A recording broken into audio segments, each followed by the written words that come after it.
Hello. Welcome to Why Not Both, the podcast all about how our multiple passions and interests shape our identity and our lives. My name is Pam Schaefer, and I am a musician and therapist in Los Angeles, and I also happen to be your host. This podcast is produced by Laura Studeris, and for this season, we've partnered up with Under the Radar magazine. If you like what you hear, you can hang out with us on social media. We are on Twitter and Instagram at WNB the podcast. And if you really, really like what you hear, please support us on Patreon. We are under Why Not Both podcast. When you join our Patreon, you get a whole bunch of really cool behind the scenes stuff and you get to chat with us. And that's pretty awesome. Thank you so much for your support, and I hope you enjoy our interviews.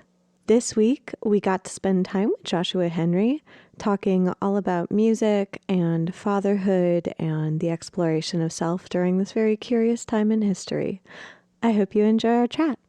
I really do think that even though obviously, I love good things to happen in person, there have been so many amazing things that have happened remotely during this time that have given me kind of renewed faith in in Yeah, people.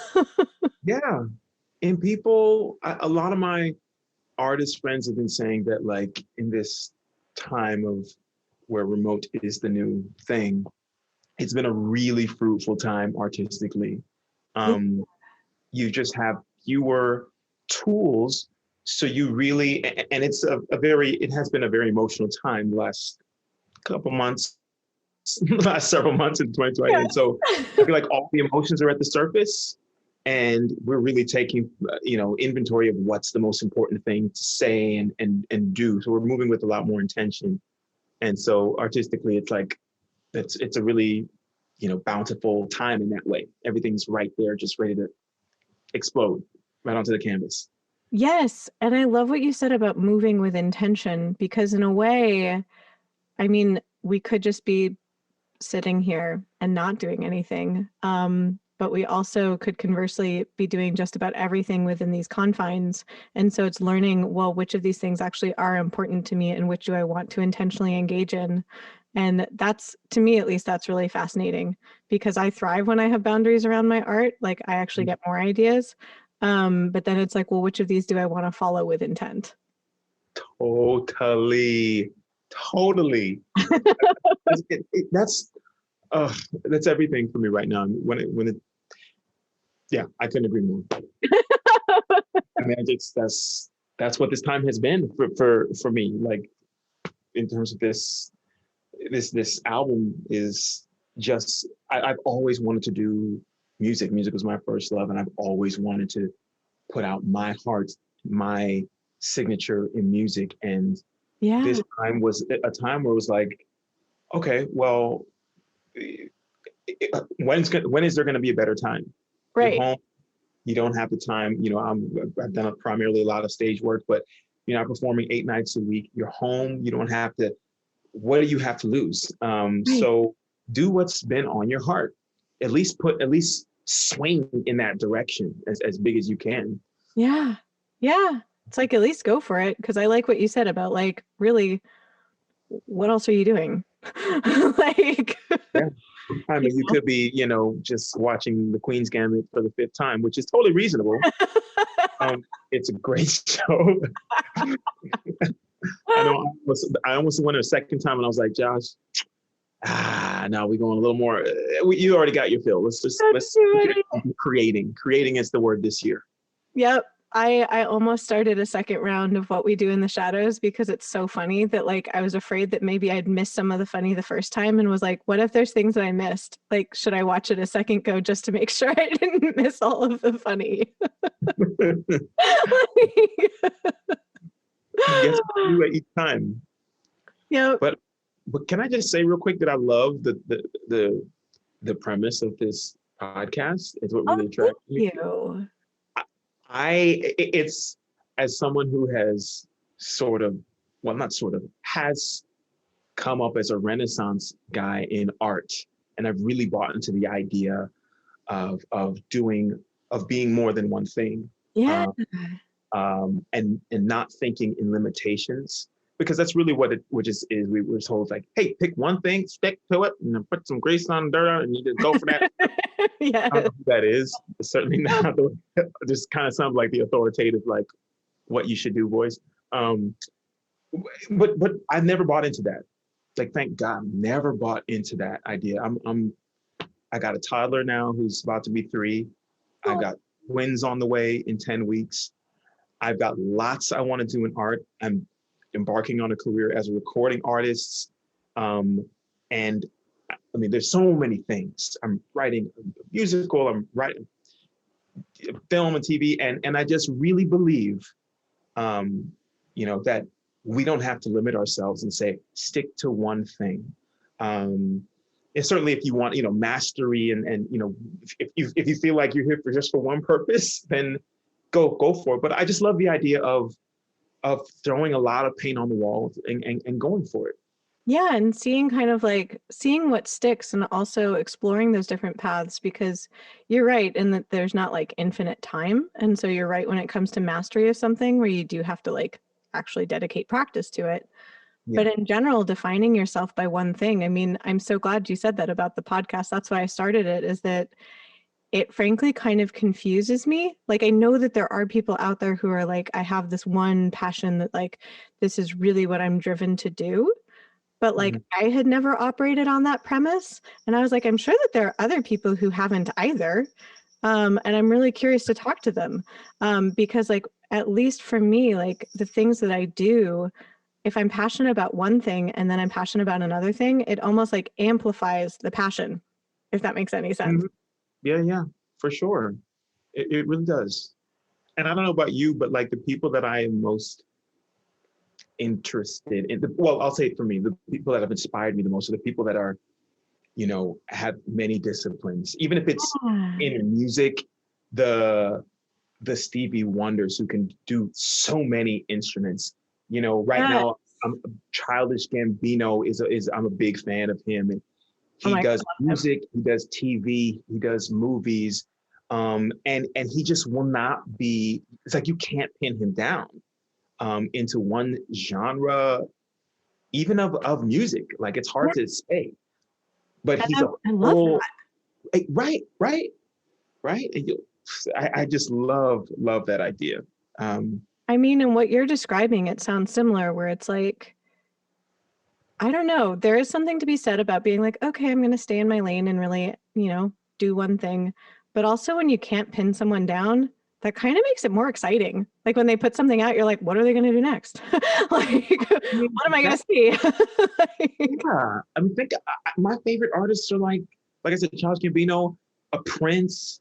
You never know what they're gonna. I mean, back when Outkast was like pumping out, songs, yeah. like, oh, what's it gonna be now? There's Yeah. that question mark.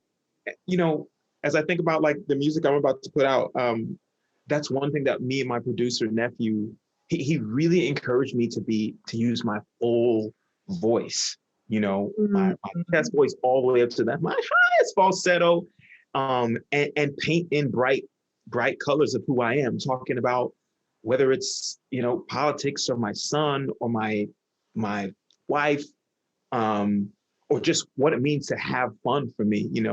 Um, or just talking about the vulnerability of needing to be held as someone who's had big dreams, but also understands the importance of being held by your family in the midst of that. Those are the things that we really try to lean into, that I to write about, and also sonically, like I just didn't want to limit myself because I can do so many things, and thank God, like this record label, S Curve Records, like really believed in that, and I'm super excited. I can't wait for folks to hear the surprises to come. Well, and you said something that stuck out to me, which I loved, and that is that a lot of times people will ask female artists how they balance parenthood and family with being an artist, and it's something that male artists don't often bring up, because we assume different things of male artists. True that.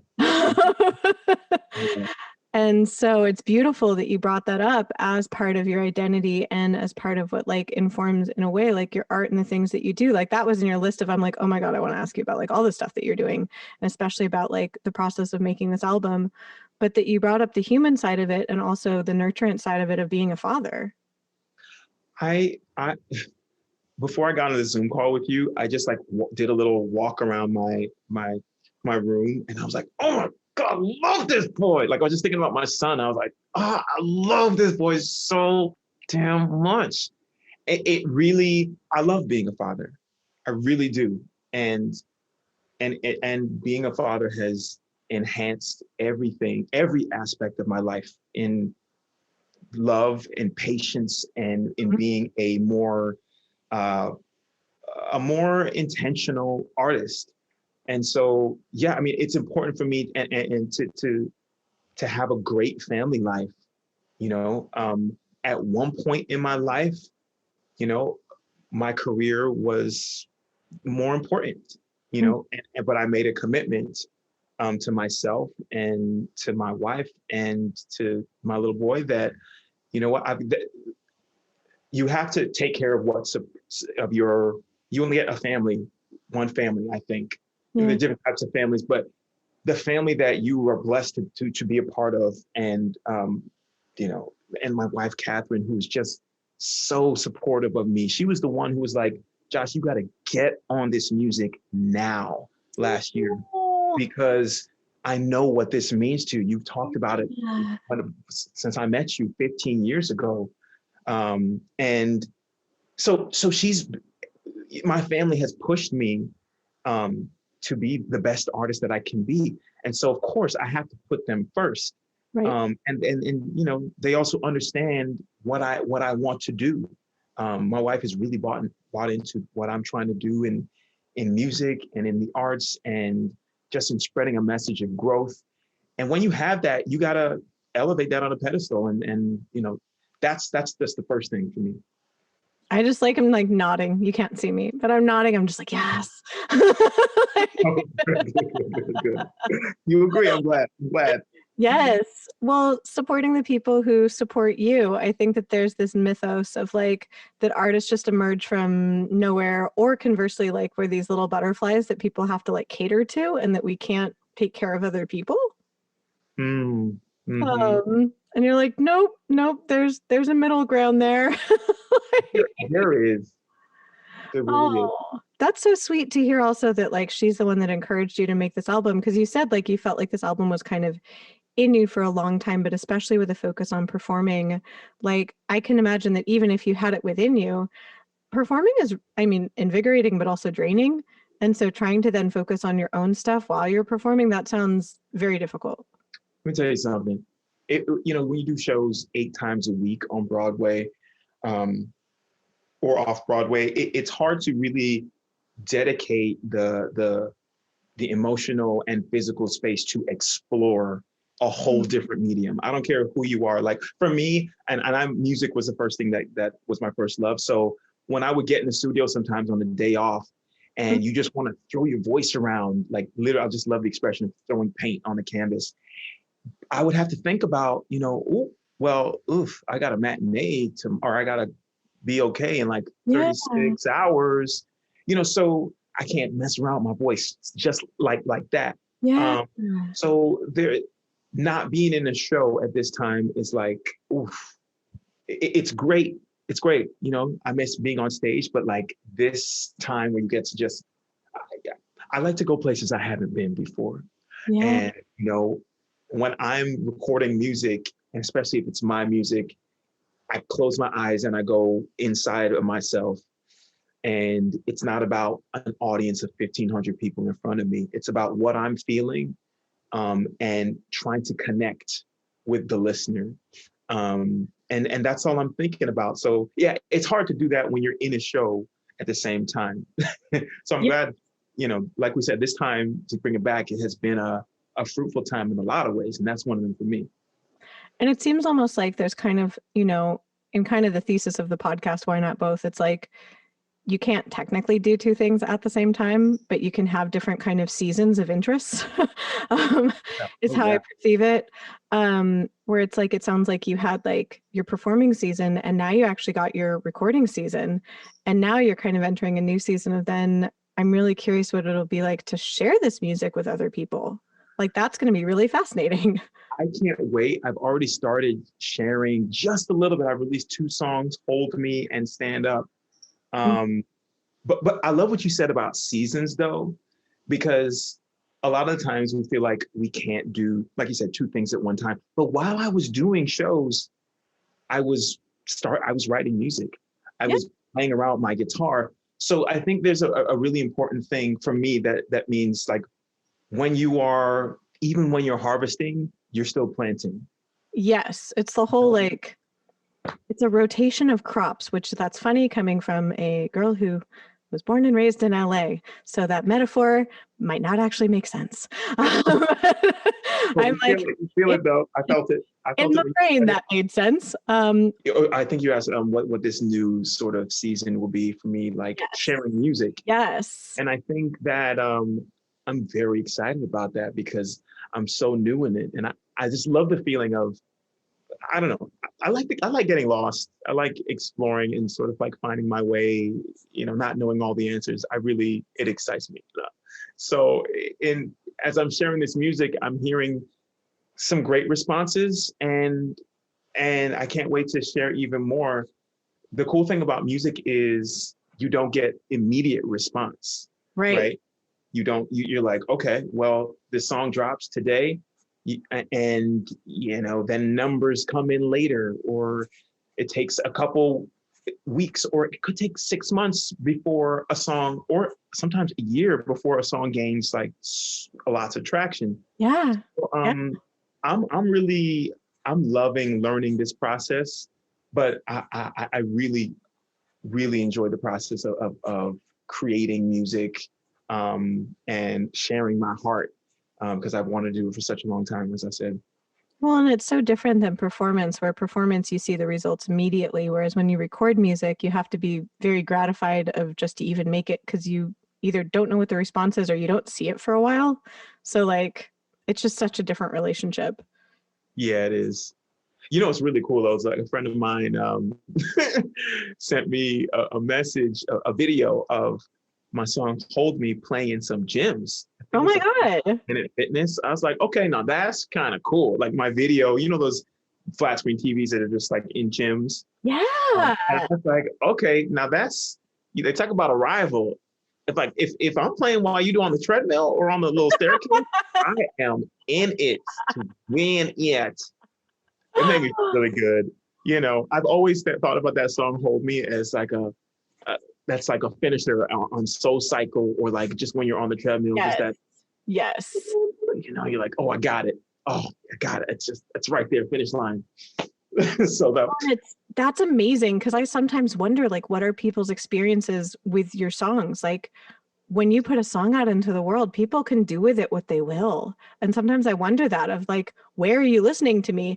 And that's amazing that you're like, you are listening to me while you are getting ripped. That's amazing. honestly, like, is there a better compliment? But my first song it's "Hold Me." It's about vulnerability, right? Like, Yeah. hold me, don't hold me back.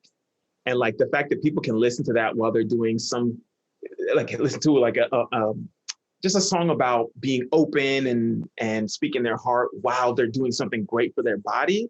I'm like, I don't need no Grammy. I see this right now. That Yeah. getting that getting that video was really cool from my friends. Oh, I was like, and I'm so glad that you have good friends that are like out there spotting your song and being like, here you go.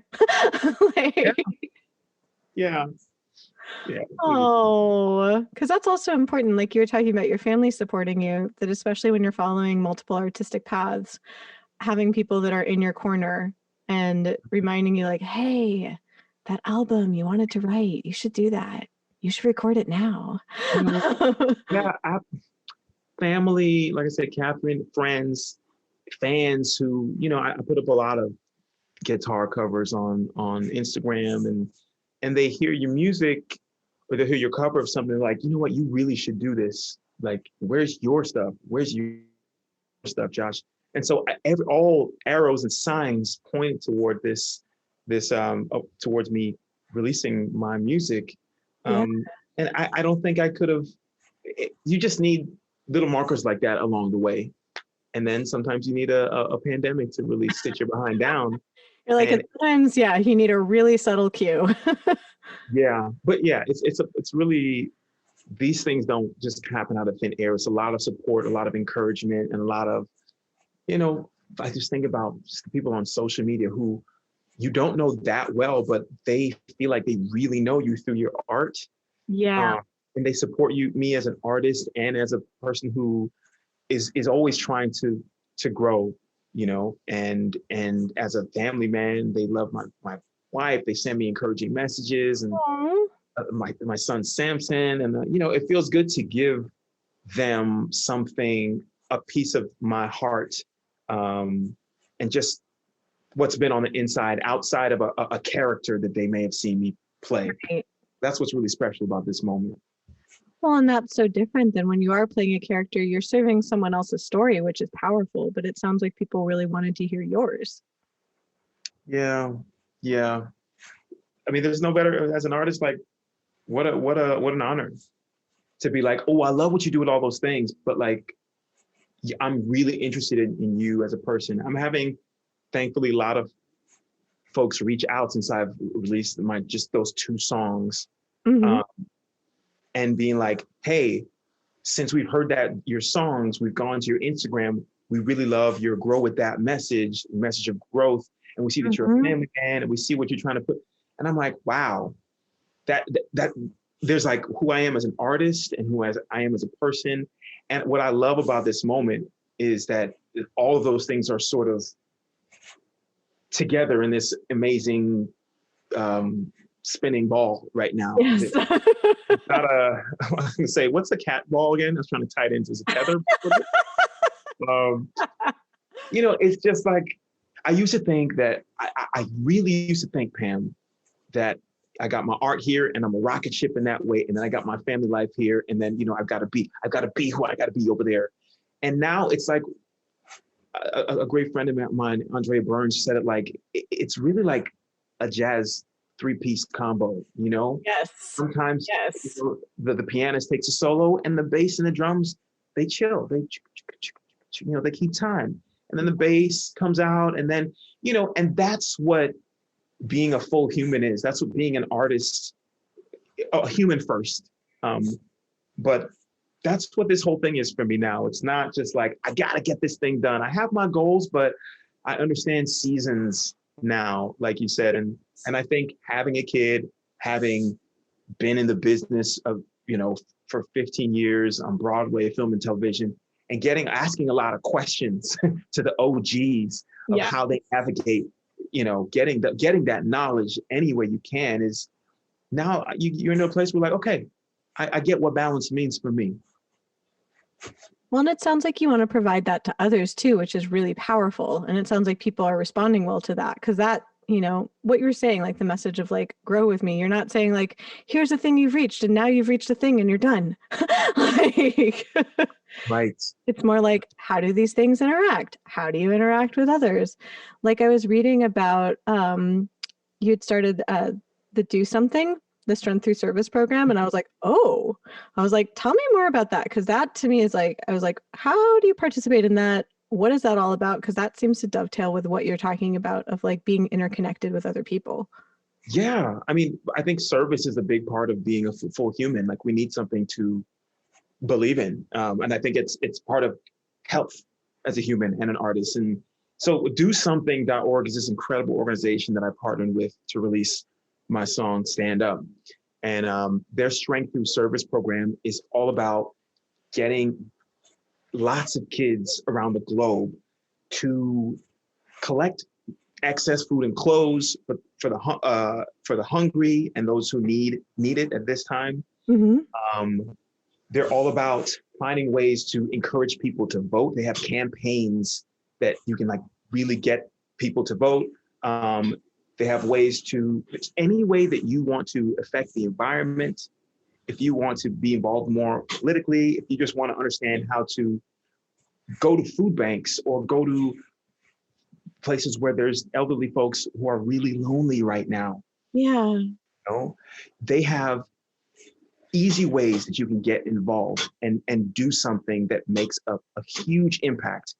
Because as we know, it's not about moving mountains, you know, it's about the little things that we do from day to day. So that's why I'm so excited to partner with Do Something with that song Stand Up. Yep. Especially at a time where we need, you know, folks want something to believe in and they want to serve. It makes you feel good to do something for the greater good. So go to dosomething.org. They have just incredible ways you can get involved really easily.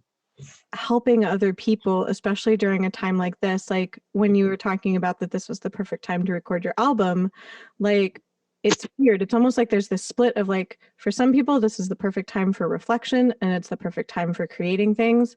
And then for others, they've been struggling so much during this time. And so it's like, it's important to realize, hey, I can do something to help other people because my experience of this might be very different from someone else's. So even if it's something small, it could make a really big difference to someone who's having a wildly different experience of the pandemic.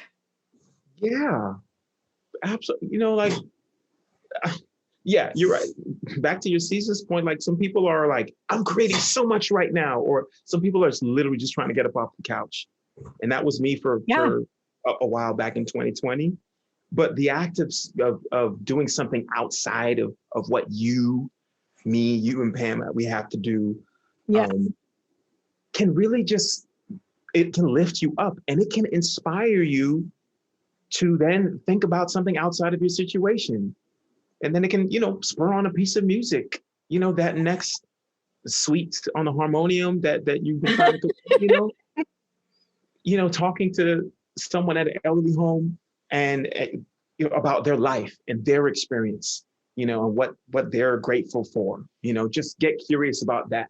I find that really can shake up what's going on in your life. Well, yeah, and it's important to be curious about other people's experience. Like that is one thing that I've been telling people throughout all of this, like working in mental health, is that it's like, we're all going through various phases of blah. Like this isn't good for anybody. Like no one's like, oh my God, this is amazing. But there's various aspects of that. Like some people, it's more blah than others. And if you're feeling particularly blah, go help someone who's maybe having a worse time. Because it gets you outside of your experience. Like, I think I said to a client, I was just like, your suffering doesn't help anyone else. Cause like he was feeling guilty that like he hadn't suffered more, I guess. And talking about how he's like, should I be suffering more? Like, should I feel worse? And I'm like, no, how does that like benefit anybody else if you're sitting there feeling bad? He was like, oh, I hadn't thought about it that way. I was like, use your advantages to help other people.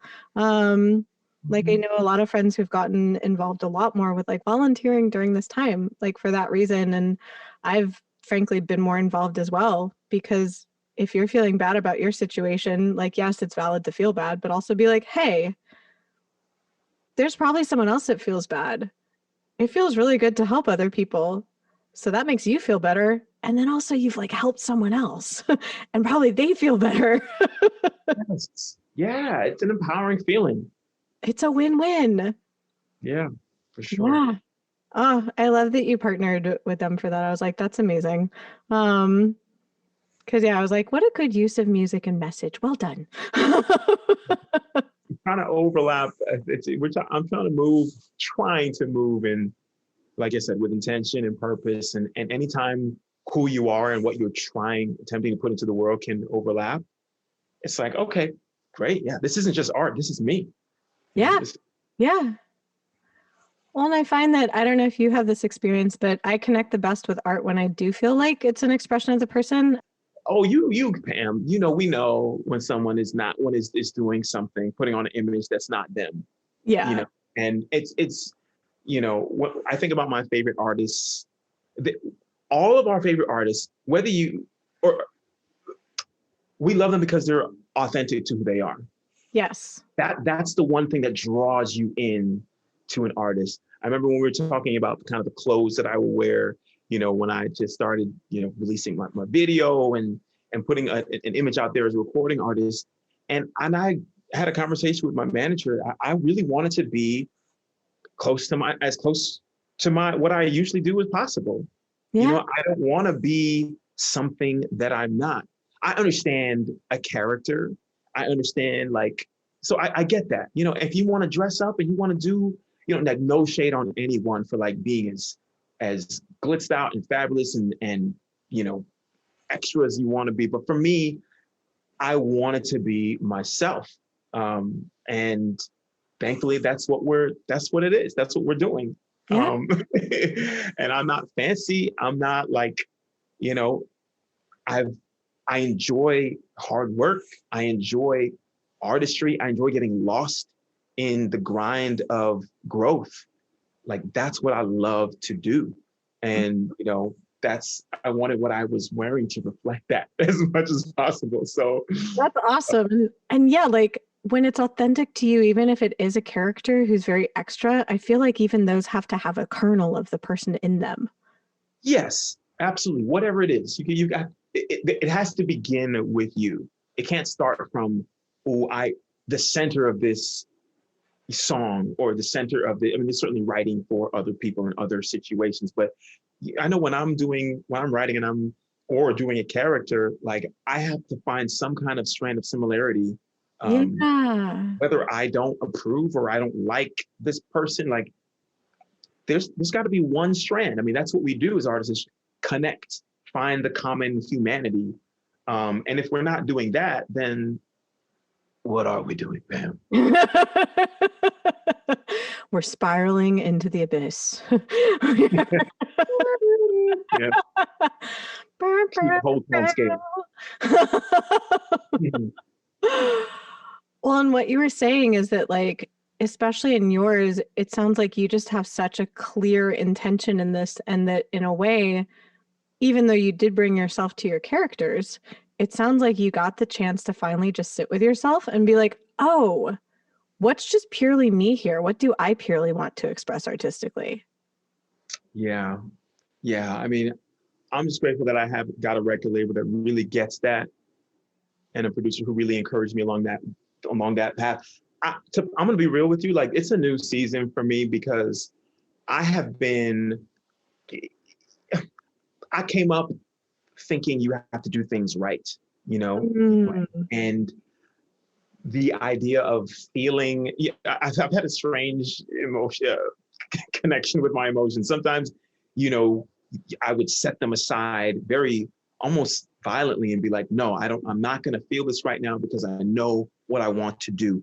And I'm not going to lie, for a while that served me, coming to New York City as an artist, staying super focused, staying up till 3 a.m. sometimes, just like slaving away on the things that I shouldn't say slaving, but like just doing what I wanted to do, putting the energy I wanted to do. And that was a system that got me to a certain point, and I honor that. And now I'm at a place where that doesn't feel right anymore. Right.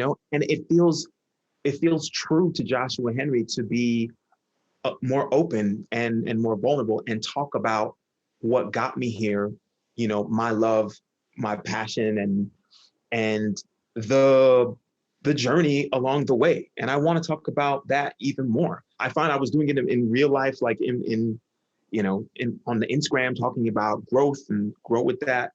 And it just feels right to talk about that in music. It's the next move for me, personally and artistically. If that beautiful collision feels right. And I like what you noted, that it's like the previous mode did get you to where you are, but you're like, just because that's how I did it before, it doesn't mean that's how I have to continue doing this. We get you can get caught into a trap of thinking that, the way I pushed myself, in the gym, it's like who I was 6 years ago. Now I want to work out that way. I used to eat like this. This is what got me to a certain point. Now I'm going to continue eating like that forever. I'm 36 years old and wonderfully young and vibrant and got a lot of promise.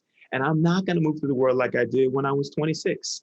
I just refuse to, because I'm more seasoned. I know more. Like, we gotta, we really just gotta stay cognizant. I'm trying to stay cognizant of the seasons of life and flowing with them.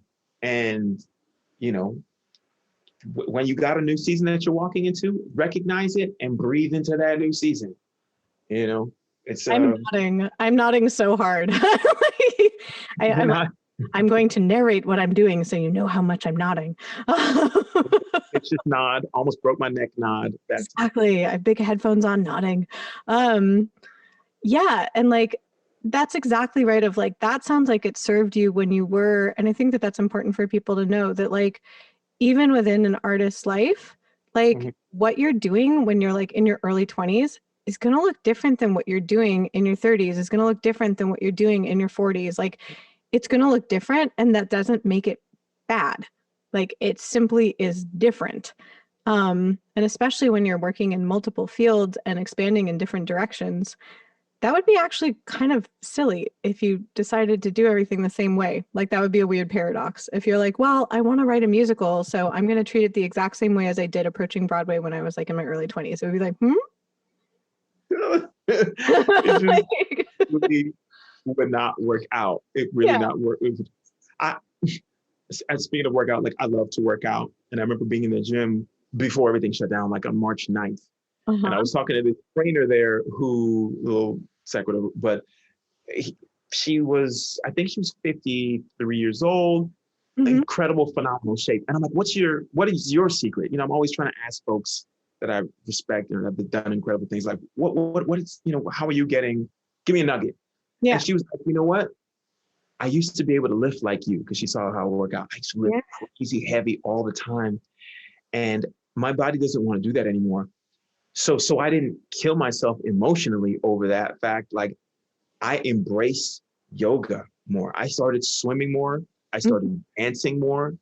And that is my new phenomenon. Like that's my new secret, you know? And I was like, okay.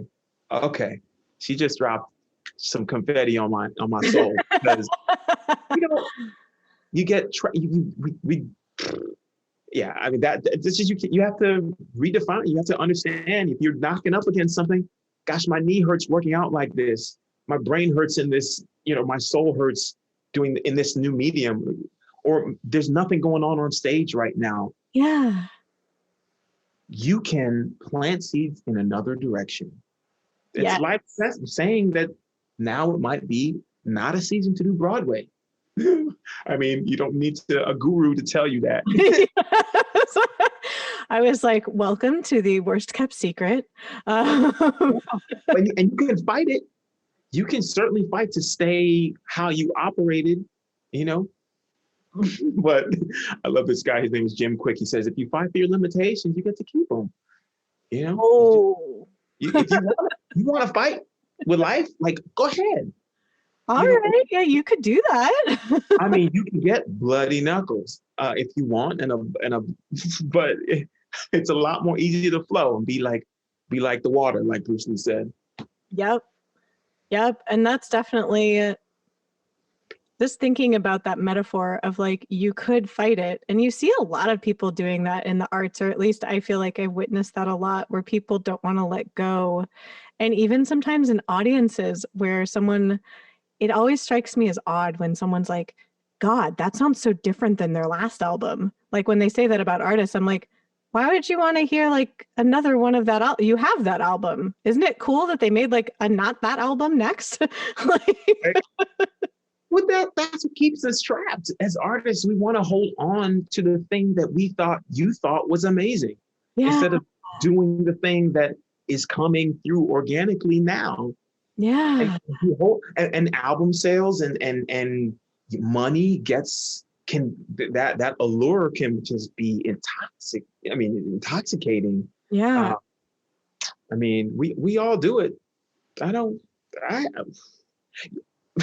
We do it. I'm like, I've definitely done that. And you find yourself at a place, and we see it all the time in artists at different accounts. Lady Gaga talks about it a lot. You know, a lot of artists talk about being in that place where, wait, is this me? Yeah. Maybe it was. Beyonce talks about, you know, being Sasha Fierce, like, Yeah. she's like, okay, yeah, this is the thing that I needed because it got me through being an amazing performer.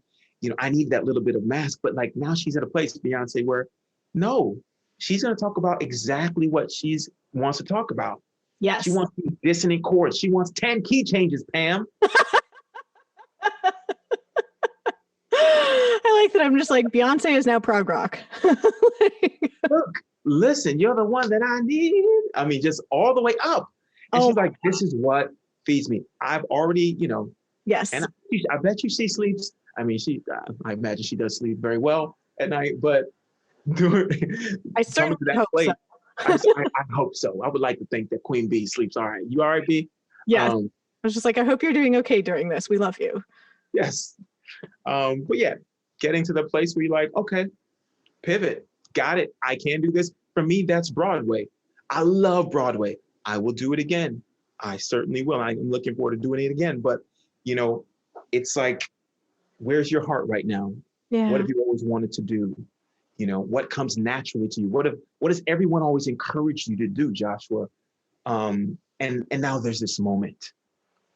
And I could sit in my room and I could have been, like I was in early last March, devastated like a lot of us were. Yeah. Like, oh my gosh, like, or I could follow the signs that life was putting up for so long. And, all signs pointed to a direction. Well, and it's also normal that at the beginning of this, all of us had fear responses. And like one of the fear responses is freeze, which a lot of people did. I called potato mode, where everyone was just sort of like, and now I'm done. I am now a potato. And some people experienced, what's really interesting about the fear response of flight is that it actually looks like just productivity, but like manic productivity, like really over the top, like not sleeping productivity. And that's usually actually sparked by fear. So the people that you saw at the very beginning of this who were like, I'm doing 17,000 things, that's actually a fear response. I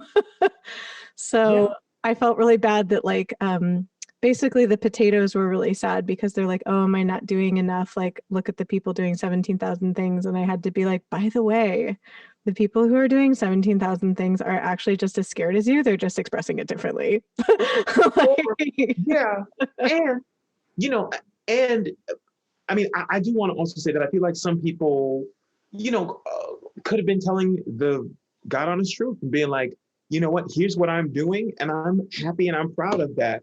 But for me, I will say that Pam, like that was me. I was the productivity guy, and I really had to slam the brakes because I wasn't taking inventory of how I was really feeling. I had to really just say, stop.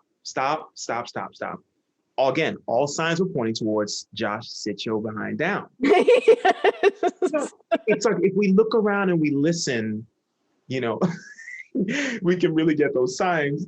And I had to really just think about, okay, well, what's productive right now? You know what? Peace. Yeah. Thinking about how you feel. Sitting and crying because of the news right now. Yeah. You know what? Feeling fully this feeling of devastation and not trying to just shoot your head above water for oxygen. Sitting in this moment, sit in a moment and feel it and let it wash over you with the understanding that it's not going to be forever, but that is productive. That was really productive for me, I'll say. And it's what then, when the time came, spurred me on to do the next thing. But had I rushed through my emotions and just been like, no, I'm still gonna get this stuff done, I'm gonna get it done right now. I don't think, the songs that I wrote, especially the first one, Hold Me, could have came out so openly and so purely, because like you said, you would hear the muscle in that. You would hear the false overcoming in that. Yeah. The allowing of what needed to come through came through. So yeah. Well, it sounds like you made your way through your emotions. Like that's the cool thing about emotions is you're right. They're temporary when you're like, it doesn't last forever, but you have to make your way through them. Otherwise you squish them down and then they come out at a weird time. that happens. Or you get stuck in them. And then you're like, oh no, I'm in a spiral. And it sounds like you took the time to just like sit with them and make your way through them.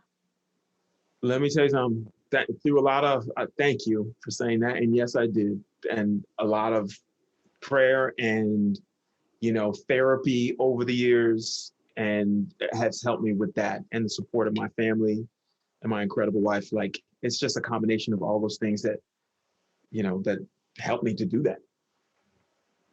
I'm just sitting here being like, can you teach the rest of the men's? Let me tell you something. I've learned. Well, I appreciate that. I learned from a lot of really cool men. I have this, like I've been saying, this series called Grow With That you can catch on my YouTube page, Mhm. Joshua Bailey Official, where I seek out this knowledge from the people that are that I really respect. Yes. And I ask them, how do you deal? Amazing men like Michael McElroy and Leslie Odom Jr. Mhm. And women, Sierra Renee and Amber Iman, like it's just incredible performers. And I want to know how they navigate these moments because I need that help. We all need that help. Yes. We don't just you don't just get to one level. I mean, I'm sitting right here. I've got 9 Broadway posters on right behind me, and just because I have that doesn't mean that I don't need a lot of help. Yes. A lot of help. And that's one thing that I try to put out there and try and encourage myself is that it's all a growth. It's all a growth moment, and we take these moments and we grow with them. We grow with this, we grow with that, and you know, find different ways to grow because it's just endless. It's endless. And thank you for saying that like publicly that you're like, yes, I have all this stuff and I need help. A lot of people seem to not get that message or compare themselves to others. I see this a lot with like clients, friends, artists, everybody, where it's like you think that at a certain level you'll achieve this status where you don't need help, but we actually are interdependent creatures. That is how we are designed. Um, and so it's false. There's no one out there that is invulnerable. No one. I was I was doing Hamilton in Chicago in 2016, and I had signed a contract to go do Carousel this on Broadway. The role of Billy Bigelow, like the big role, Mm-hmm.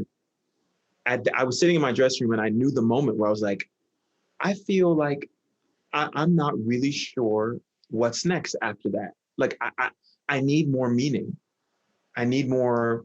I need a new avenue of expression. And so I felt that urge, you know, Mm-hmm.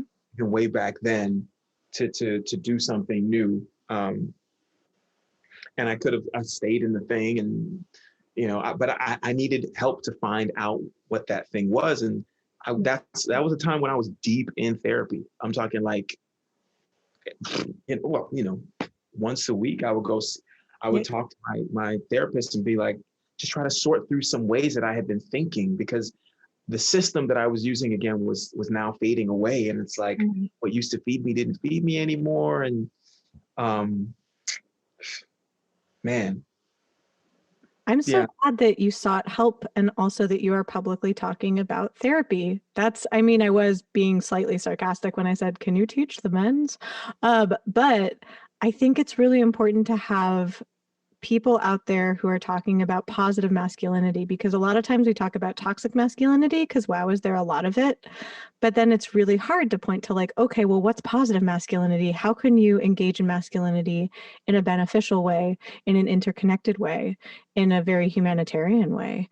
And so it's great to have you out there talking about this because a lot of times, I mean, I would have to say most of my clientele as a therapist, I'll get the occasional cis man. Most of my clients are not cis men. And when cis men come to me, it's mostly that they don't have a lot of the emotional tools to get them through life and that they were, for the most part, dissuaded from using them earlier. So they never had to learn them or use them. And I think that that does men a disservice. But then it's hard then in my position as a cis woman to be like, here, let me teach you, because I don't relate to being a man. I relate, if anything, to being a woman or a gender. Like if someone referred to me as not a man or a woman, I'd be like, great, cool, I'm a human, awesome. But like, I don't know then how to relate to people that are like, oh, I identify as being strongly masculine, but I have so many problems with masculinity. So having people who identify as masculine and have all these traits, I'm like, yes, more of this, please. Like, tell Well, everyone. I really appreciate that, Pam. It's been several growth seasons since 2016, and it's just like it's a new season where you just want to be who you are. And what feels good is I'm not trying to be like I'm doing it because I feel like I've been through it, and I'm still therapy is still a part of my life. But like, you know, when you tell your story and you've been through something, um, you give people permission to seek help, Yeah. and be who they are. And there's it's just we said there's nothing wrong with asking for help. I like to say there's everything right with asking for help. I mean, Yes. every from you know, Michael Jordan needed a Pippen. He knew he needed a Pippen. Every we all need help. I don't care if you feel like you've got it all figured out. The people who are motivational speakers, you know, therapists like you, Pam, they go to someone and they seek help. You Oh, know, yeah.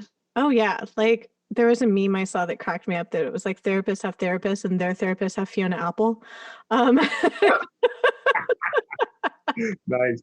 I was like, you're not wrong. Fiona Apple is our therapist. But I think that it's important to ask for help and for support because especially the people who are in the fields where either you're giving forth as an artist or you're giving forth as a healer, like that's all the more reason that then you would actually need support and help. Like I know that after a session day, one of my pod mates like is so sweet. Like he'll always like pet my hair and ask me what food I'd like. Like he basically treats me like a really tired hedgehog. And that's much appreciated because at that point I'm kind of a tired hedgehog. Um, and I love that. I love that it's like, of course you can support the person that's like supporting other people because I'm sure I could stumble in the kitchen and figure something out. But it's really nice to have someone be like, "You okay? Would you like snack?" Yeah, that's special. It's really special. And so, and like we were talking about before, like then if you ask for help, you give someone the gift of helping you. People feel really good helping others. Oh my goodness, they do. Like, It, and you have to let someone help you sometimes. You got to really let someone, ask and also let someone help you. mm-hmm. For me, that's been a thing. It's like, no, I got it. I got it. I grew up seeing my parents really, you know, just work really, really hard. So that was a really good trait. And I took that and then I went with that. And then at some point, I needed help. And life will make it clear to you when you do, if you haven't already, if it hasn't already. But trust me, it's gonna happen. You're like, oh, I thought that. No, no. Please help me. Yeah. And and then I have to something you gotta really just disarm yourself to receive the help, you know? It is a very humbling experience, that's for sure. Yeah, that's why I'm so glad I'm just as I continue as a recording artist, I'm just super grateful that my first song was called Hold Me. Uh-huh. Like, hold me. Please, like, can you hold me? That this is everything, in my life right now.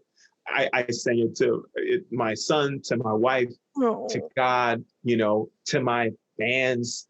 It's just everything that I want to say. Hold me. I mean, don't we all really want to say that at some point. I was gonna say we all like low-key just want to be held. Yeah, Pam. I mean, if we're honest, like that's what it is. That's what it is. So Yeah. yeah. There's no one out there that like is like, oh man, it's really a bummer being Little Spoon. Like this is just not, yeah, no. Yeah. No. Oh, well, I think that that's a beautiful note to end on because I'm like, what could you say past that? You want to share your art and be held? I'm like, That's awesome. Share your heart and be held. Why not?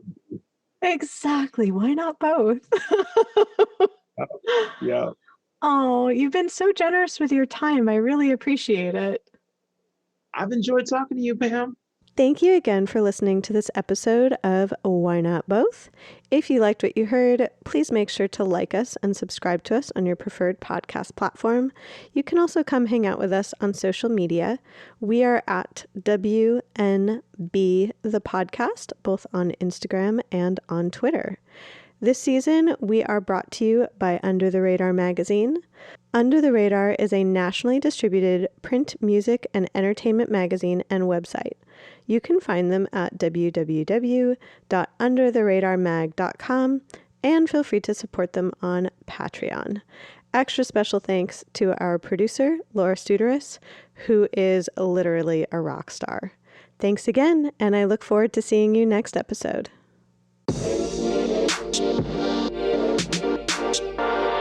Thank you.